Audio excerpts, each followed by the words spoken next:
ஓம் சாந்தி. இன்று உலகம் எப்படி வந்தது என்பதை பற்றி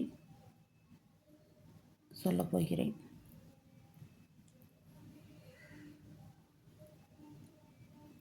ஒவ்வொரு கல்பமும் 5000 ஆண்டுகள். அதில் 2500 வருடங்கள் நாம் தேவதையாக இருந்தோம். மீதி 2500 வருடங்கள் நாம் அவ்வுலகத்திலிருந்து கீழே இறங்கிவிட்டோம். ஏணிப்படி வழியாக ஏறி போனவர்கள் திருப்பி இறங்கி வந்து விட்டோம்.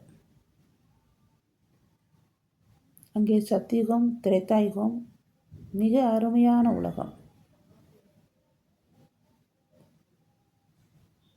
அந்த உலகத்தில் நாம் அவ்வளோ தெய்வீக சக்தியோடு இருந்தோம். அங்கே இருந்து 2500 வருடம் கழித்து கீழே இறங்கி துவாபரிகம், அந்த நாளில் ராஜாக்கள்லாம் வாழ்ந்த காலம்.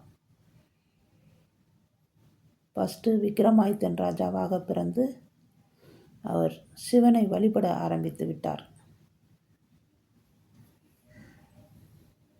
அவர் முதலில் உலகத்தில் கோவில் என்று கட்டப்பட்டது சிவன் ஆலயம். அதைத்தான் அவர் தினம் வழிபட்டு வந்தார்.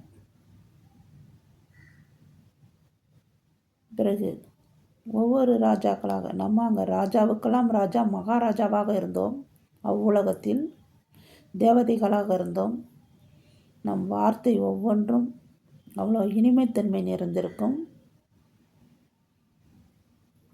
ஒளி நம் முகத்தில் எப்பொழுதும் ஜொலித்து கொண்டே தான் இருக்கும்.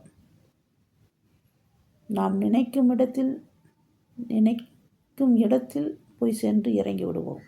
அவ்வளோ மனதுக்கு ஒரு அழகான சங்கல்பம் உள்ளது. அப்போ அங்கே கடவுள் யாரும் கிடையாது, நாம தான் தேவதா. திருப்பி துவாபரியுகத்தில் மனிதனாக பிறக்கிறோம். தேவதையிலிருந்து மனிதனாக பிறக்கிறோம். மனிதனாக பிறந்து துவாபரியுகம், ராஜாக்கள் உலகம் முடிந்த பிறகு கலியுகம், கடைசி உலகத்தில் இருக்கிறோம். இவ்வுலகத்தில்தான் பாபா நம்மை புரிந்து நாம் அங்கு வாழ்ந்த குழந்தைகள் அனைத்தும் அவருடைய குழந்தைகள். மற்ற குழந்தைகளும் அவர்கள் குழந்தைகள் தான். எல்லோருமே அவர் படைத்த ஆத்மாக்கள் தான். ஆனால் தேவதா வம்சத்தை பிறக்கி எடுக்கிறார் இவ்வுலகில். அவர்களுக்கு அனைவருக்கும் 84 ஜென்மா முடிந்துவிடும். அந்த 84வது ஜென்மாவில்தான் வந்து நம்மளை தத்தெடுக்கிறார். சிவன் வந்து நம்மளை தத்தெடுக்கிறார். எப்படி என்றால் பிரம்மா மூலம். பிரம்மா வாய் மூலம் நம்மளை ஞானத்தை சொல்லி சொல்லி நாம் ஞான குழந்தைகளாக மாறுகிறோம். அப்பொழுதுதான் நம்மளுக்கு 84வது பிறவி கிடைக்கின்றது. 83 ஜென்மா எடுத்து விட்டோம் கலியுகத்தில். இந்த ஒரு ஜென்மாவிலே 2 ஜென்மாவாக ஆகிறோம். அதுதான் 84வது ஜென்மா. நாம் அவரை புரிந்த பிறகு நாம் சங்கம யுகத்தில் வந்து வாழ்கிறோம். உலகத்தின் முடிவில் 12:05 நிமிஷம் இருக்கும் என்ற டைம் இருக்கும் இல்லையா, அந்த டயத்துக்கு நம்ம வந்து விட்டோம். கலியுகம் கடைசி. ஏறும் கலையில் ஏணிப்படியில் ஏறி சென்றவர்கள், அவ்வளவு காலம் சந்தோஷமாக சுகம் சாந்தியை அனுபவம் செய்தவர்கள், பிறகு மனிதனாக பிறந்து இப்போ ஏழ்மையாக ஆகிவிட்டோம். நம் கையில் எதுவுமே இல்லாமல் ஆகிவிட்டது. செல்வந்தரின் கையில் எல்லாருமே ஏழையாக ஆகிவிட்டோம் இந்த கலியுகத்தில். அதற்கு பாபா ஞானத்தை சொல்லி ஞானத்தந்தை பரம்பிதா பரமாத்மா நம் சிவத்தந்தை நம்மளை அழைத்து செல்ல வந்திருக்கிறார். யாரெல்லாம் புரிந்து விட்டார்களோ அவர்கள் தேவலோகத்துக்கு செல்ல போகிறார்கள். அனைவருமே தேவதாவாக ஆகிவிடுவார்கள். எல்லோருமே அங்கே செல்ல முடியாது. யார் சிவனை பற்றி புரிந்து கொள்கிறார்களோ அவர்கள் பக்தி முடிந்து ஞானத்துக்கு வந்து விடுவார்கள். பெரிய ஞானம் தெரிஞ்ச வேண்டாம் அப்படின்றாங்கல்ல, ஞானம் தெரிந்த முற்றிலும் முனிவருண்டுவாங்க. அந்த மாதிரி நம்ம ஞானத்தை பற்றி நம்ம படிக்க ஆரம்பித்து விட்டோம் என்றால் உலகம் வேறு, நாம் வேறு, நாம் எங்கிருந்து வந்தோம் என்பதை நீங்களே அறிந்து கொள்வீர்கள். நான் என்பது ஆத்மா என்று புரிந்து கொள்வீர்கள். இந்த தேகம் என்னுடையதல்ல, இது வெறும் அந்த தேகம் அந்த ஆத்மா உட்கார்ற சீட்டு. அது இருக்கும் வரைக்கும் இருந்துவிட்டு அது செல்லும் நேரம் வந்துவிட்டது என்றால் அது போய்விடும். அதைத்தான் சொர்க்கலோகம் போய்விட்டார்கள் என்று சொல்வார்கள். சரீரம் விட்டது என்றால் இறந்து விடுவது. இறந்த பின் எல்லோரும் சொர்க்கம் போகிறார்கள் என்று சொல்வார்கள்.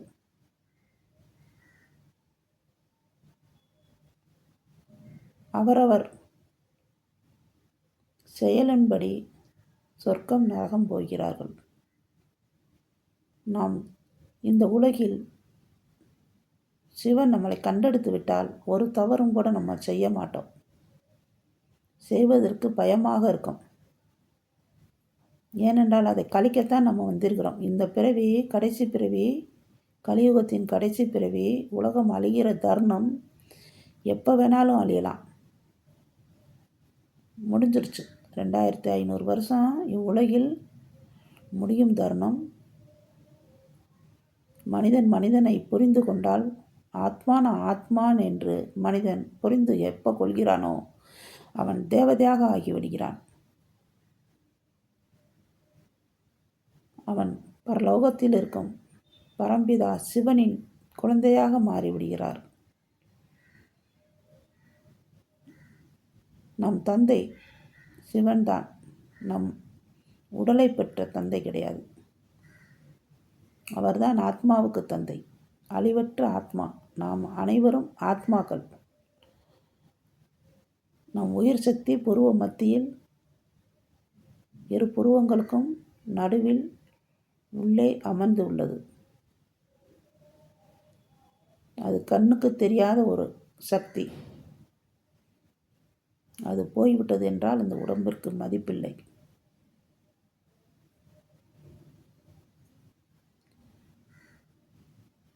பூராம் பிரம்மாவின் குழந்தையாக, பிரம்மகுமாரிகளாக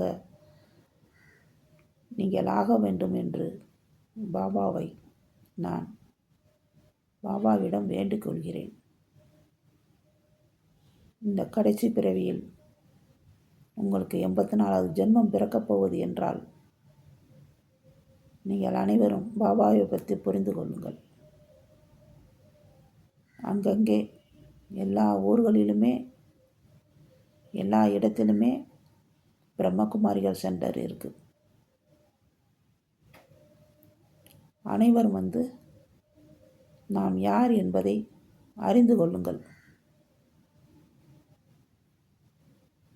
பாபாவின் ஆசீர்வாதம் உங்கள் அனைவருக்கும் கிடைக்கட்டும். ஓம் சாந்தி. நன்றி.